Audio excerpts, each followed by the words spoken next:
કેમ છો વિદ્યાર્થી મિત્રો? આજે આ વિડીયોમાં આપણે સ્ટાન્ડર્ડ 10th ના ઇંગ્લિશ સબ્જેક્ટમાં યુનિટ 2 ધ હ્યુમન રોબોટ્સની પ્રી ટાસ્ક જોવાના છીએ. સૌપ્રથમ આપણે પ્રી ટાસ્કમાં આવતા નવા શબ્દો જોઈ લઈએ. ક્વોલિટી એટલે ગુણવત્તા, મેજરલી એટલે મુખ્યત્વે, ફૂડ એટલે ખોરાક, મોડર્ન એટલે આધુનિક, ટુ ઇન્વેન્ટ એટલે શોધ કરવી, આવિષ્કાર કરવો, હેલ્ધી એટલે તંદુરસ્ત, ટેસ્ટી એટલે સ્વાદિષ્ટ, ટુ ઓપરેટ એટલે ચલાવવું અથવા સંચાલિત કરવું, ટુ સર્વ એટલે પીરસવું અથવા સેવા આપવી, કન્વીનિયન્ટ ટાઈમ એટલે અનુકૂળ સમય, ટુ પરફોર્મ એટલે કાર્ય કરવું અથવા બજાવવું, નર્વસ સિસ્ટમ એટલે ચેતાતંત્ર, ડિજિટલ એટલે ડિજિટલ ઓપરેશન્સ એટલે કામગીરી અથવા પ્રક્રિયાઓ, એક્યુરસી એટલે ચોકસાઈ, ફ્લીટ એટલે નૌકાદળનો કાફલો, પ્રેશિયસ એટલે કિંમતી, અંડર વોટર એટલે પાણીની અંદર, એક્સપ્રેશન એટલે અભિવ્યક્તિ અને મર્સીફુલ એટલે દયાળુ કે કૃપાળુ.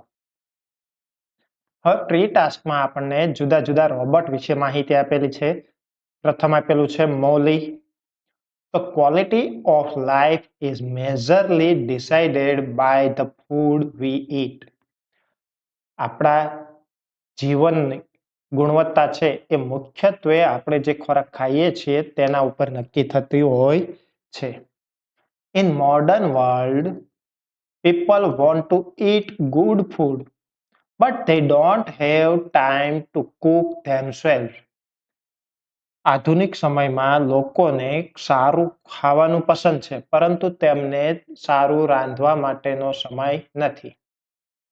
Therefore, તે માટે Dr. Mark Olenek invented a robot that can cook healthy and tasty food to make lives happy. તેથી ડોક્ટર માર્ક ઓલિનિકે એવો રોબોટ બનાવ્યો કે જે હેલ્ધી અને ટેસ્ટી ફૂડ કુક કરી શકે, રાંધી શકે અને જિંદગીઓ ખુશ કરી શકે. The robot can be operated by the smartphone. Robot છે એ સ્માર્ટફોન દ્વારા ઓપરેટ થાય છે. And cook food to be served at your convenient time. તે મોબાઈલથી ઓપરેટ થાય છે અને ખોરાક છે એ રાંધે છે અને તમારા અનુકૂળ સમયે પીરસે છે.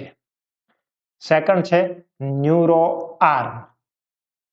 Neuro arm is designed to perform neurosurgeries.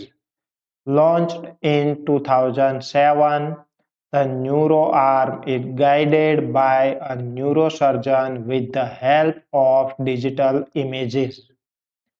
આ ન્યુરો આર્મ છે એ ચેતાતંત્રને લગતા ઓપરેશન કરવા માટે ઉપયોગી છે. તેની શોધ 2007માં થઈ હતી અને તે ન્યુરોસર્જન દ્વારા જે માર્ગદર્શન આપવામાં આવે તેવી રીતે તે પ્રોસેસ કરે છે.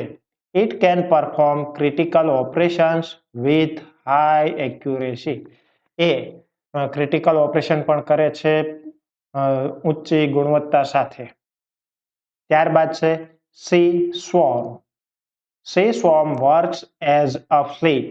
નૌકાદળના કાફલા તરીકે સી સ્વોર્મ છે એ કામ કરે છે.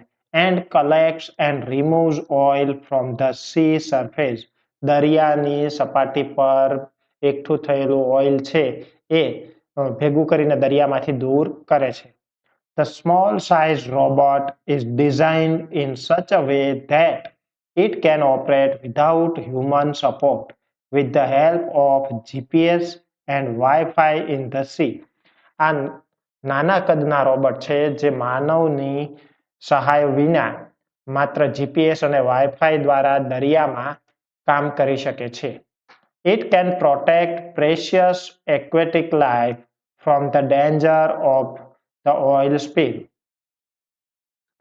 આ જે રોબોટ છે એ સમુદ્રી જીવોને ઓઇલના ગળતરથી બચાવે છે. નેક્સ્ટ રોબોટ છે ડેપ્થ એક્સ. તો ડેપ્થ એક્સ નું પૂરું નામ છે the deep phreatic thermal explorer is under water research robot. એ ભૂગર્ભ જળમાં રિસર્ચ કરવા વાળો રોબોટ છે. It can measure under water space. ભૂગર્ભ જળની જગ્યા તપાસે છે. It was designed to study underwater life and to collect samples. ભૂગર્ભ જળમાં જે જીવો છે તેના વિશે અભ્યાસ કરવાનો અને નમૂનાઓ લેવા માટે તેની ડિઝાઇન તૈયાર કરવામાં આવી છે. The DepthX project was funded by NASA with the goal of developing technology that can explore the oceans of Jupiter's moon.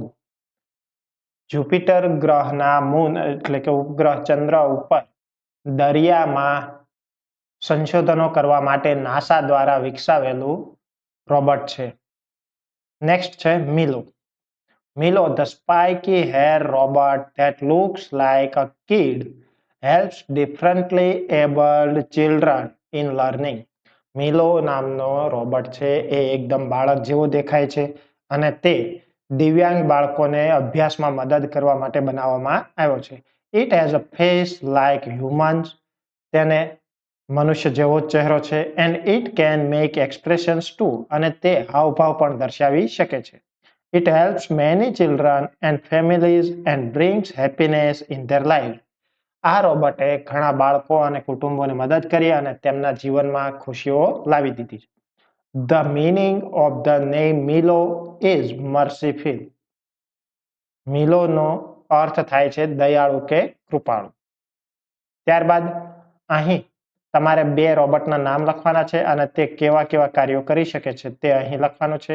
અન્ય વિડીયોની અપડેટ મળતી રહે એટલા માટે ચેનલને સબસ્ક્રાઇબ કરશો. Thank you.